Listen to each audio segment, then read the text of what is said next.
Hi, this is Clay Schroff with the Aspen Project, and we're here with Michelle. And we have one question. If you become mayor of Albuquerque, what will you do to make Albuquerque the best place to be a kid? Well, there's probably a million things I would like to do. One especially is the fact that we have some tough graduation rates, and we need to start young with our children. I believe in the programs that we have at the city right now. The before and after school programs are really great. But what I would like to see over the summer at the community centers is a music program that the kids can go to and learn to play musical instruments. Just some of these kids in our community have never even touched a musical instrument. And those summer programs that we have at our community centers are really good, but I'd like to enhance them with things like that. The other thing that I've worked on and that's near and dear to my heart is human trafficking. I've worked on human trafficking over the years, and with the Attorney General's office, we passed the first human trafficking bill in the state of New Mexico.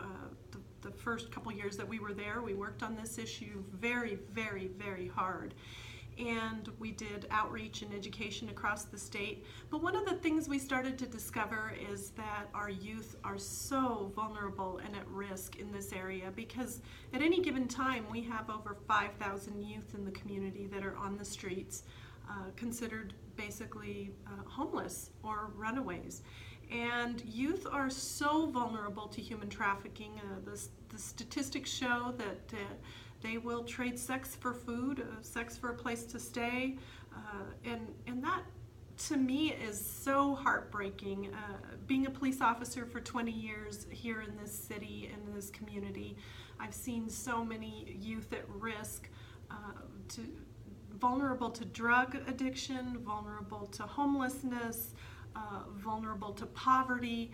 It just is very heartbreaking, and I think we have to address those issues head on with our kids. They're our future.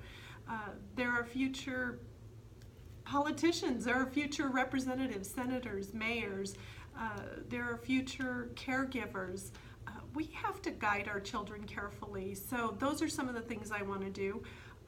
Definitely will continue working on the human trafficking issue in youth. I still sit on a committee. Haven't had much time. I miss everybody that's on the committee because I haven't had much time to attend the meetings. But I know at one time we were trying to figure out and work with human services to figure out exactly how many youth we have on our streets.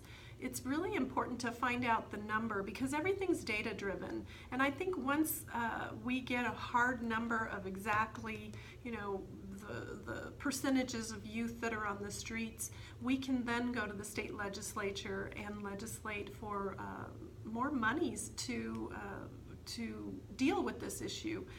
Because a lot of times we have a lot of non-governmental organizations like yours, Clay, that work with youth, that try and make life better for youth, and we don't have the monies to put into the programs. And I was just at New Day Shelter recently, and it was so inspiring to see the things that are happening in our community and the business people that are getting involved with the youth. And one program, I won't plug the restaurant or anything, but one program, there's a chef that teaches our youth, runaways that are staying at the shelter, everything that they can do in the kitchen in a restaurant.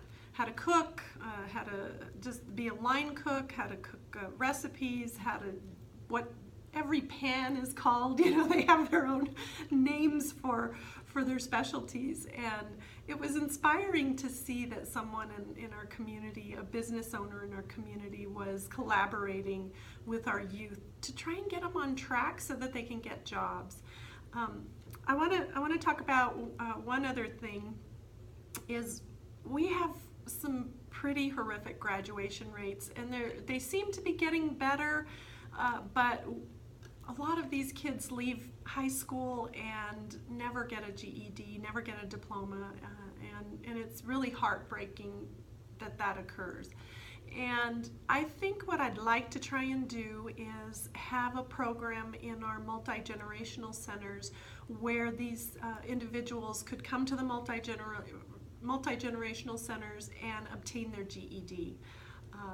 And work on a program like that. I think we could collaborate with CNM on this and get that done, because I think the more opportunities youth have for education and to obtain their diploma so that they could get out there and get in the work fields and start becoming inspired is just going to be huge for our city. It's a tough city to grow up in. And I'm going to leave you with this. I worked Field Services Bureau for 10 years of my 20 years with APD, and I would run across so many youth that were so vulnerable to addiction and alcoholism, and they were just growing up in really rough neighborhoods.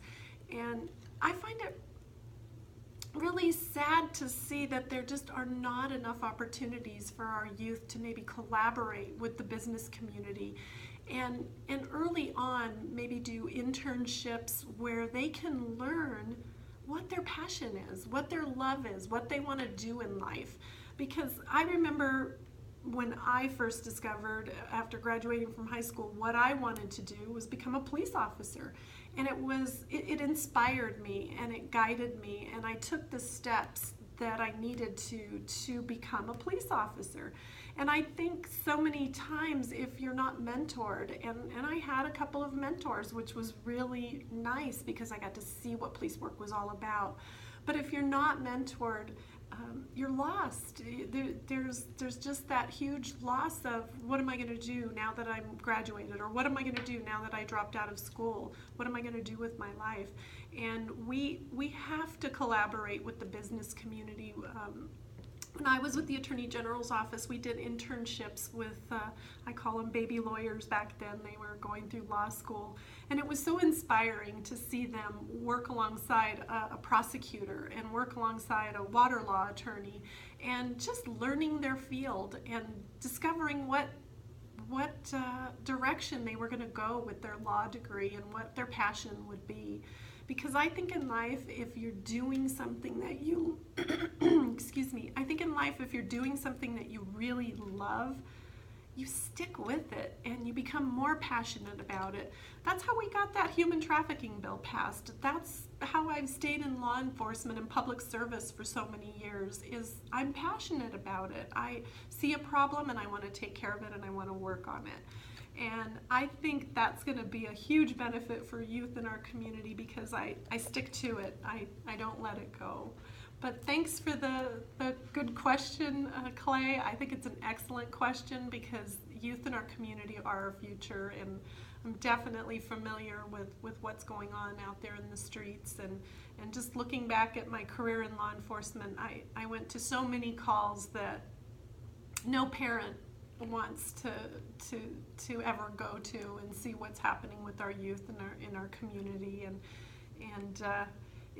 it's heartbreaking, and they're so at risk in this community because of all the problems we have that we need to address a plethora of issues when it comes to youth, and we will. I definitely believe my administration will.